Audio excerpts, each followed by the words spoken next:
All right, Raiderettes, let's hear it for Raymond Chester. Let's get this going. Ready? Raymond Chester is one of the greatest tight ends to play in any era. He played for the Morgan State Bears, concentrating his athletic efforts on football under the guidance of legendary head coach Earl Banks. Now, during one of the Bears' unbeaten seasons in 1968, Raymond played in the matchup against Grambling. The historical game was the first of its kind, pitting two historically black colleges against each other in the famed Yankee Stadium in front of 70,000 fans. Never happened before.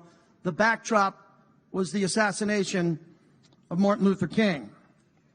In that epic battle, Raymond hauled in Morgan State's only touchdown, leading to the Bears' ultimate 9-7 victory over the Grambling Tigers. He was named to the 1970 College All-Star team. Raymond entered the NFL draft in 1970 and was selected in the first round by the Oakland Raiders and legendary owner Al Davis. He started in his rookie season and earned himself the NFL Rookie of the Year. He was also honored with the first of 4 Pro Bowl selections. Raymond returned to his hometown in 1973 when he was traded to the Baltimore Colts. During his 5 seasons with the Colts, he racked up 2,123 yards receiving, 11 touchdowns, and was a key contributor to the Colts winning 3 division titles. After a trade, Raymond returned to the Oakland Raiders in 1978. He had his best career stats in 1979 with 712 reception yards to go along with 8 touchdowns. The following year, he became a Super Bowl champion when the Raiders defeated the Eagles in Super Bowl 15. Raymond became involved in the development of a new league, the United States Football League. Raymond came out of retirement and played a single season with the Oakland Invaders in 1983 and earned the USFL Man of the Year Award. He's a member of the Maryland Athletic Hall of Fame, Central Intercollegiate Athletic Association Hall of Fame, and now the Gridiron Greats Hall of Fame. It is my honor to welcome Raymond Chester into the Gridiron Greats Hall of Fame tonight.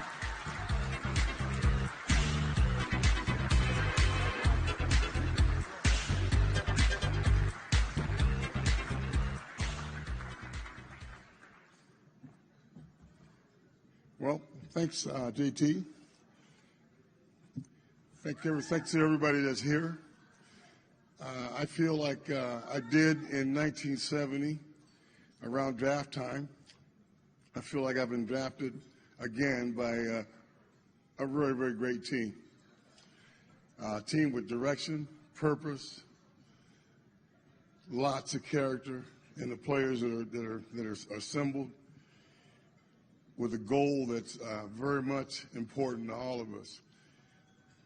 This is just so good, so great for me. I tell you, I'm a guy that from a very young age was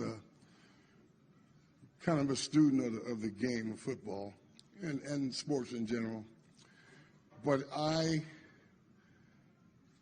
can find no greater thrill in all of my involvement in sports and in football than just to be included and to be able to walk with the great ones of the game.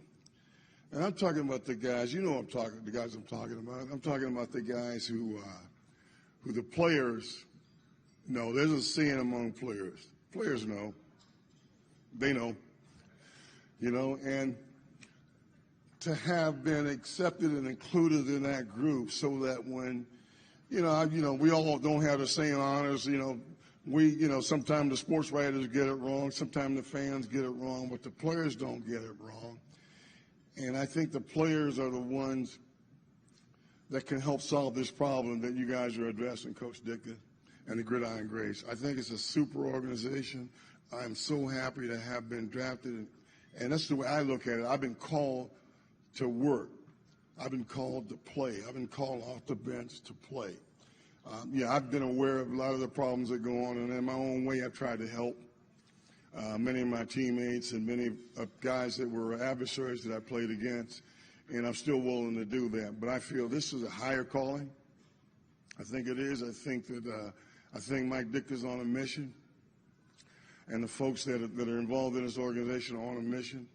I am now on that mission. And for anybody that has ever known me,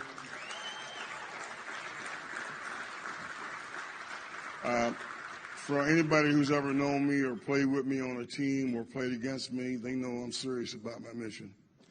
And I am very serious about this. I think the solution to this problem is in this room. I think that it's the kind of thing where if we're all not a part of the solution, then we certainly can be considered a part of the problem, just simply by putting our heads in the sand and not suggesting that it exists. I am my brother's keeper. I felt that way as a player. I felt like once you considered yourself or were considered as a great player, it wasn't good enough for you to go out and have a great game. The thing that was required of you was to look and see who had it tough that day. I played beside George Kuntz, and I played, I think about him, and I think about some of the conversations we had when we had some real tough ones that we were supposed to handle at defensive end or whatever. And we managed to get that done, George. We managed to get it done. I can remember when I first came to the Raiders, being able to sit in school and listen to the great Fred Biletnikoff. I remember when I was 19 years old, I met Sylvia Mackey. She was John Mackey's bride and sweetheart, and John Mackey came out to our school and became a mentor. And I followed his career. And I thought that John Mackey and Mike Dicker were the greatest football players I'd ever seen. I mean, literally. And so for me to be standing here, just from the standpoint of receiving an honor or being inducted into this association from a Gridiron Greats standpoint, coming from Mike Ditka, coming from Sylvia Mackey, who represent my beloved John Mackey, it's a tremendous honor. And all I'm saying is that coach and Gridiron Greats staff and whatever like that, I'm in. So thank you very much for being here. I really appreciate this award. Thank you so much.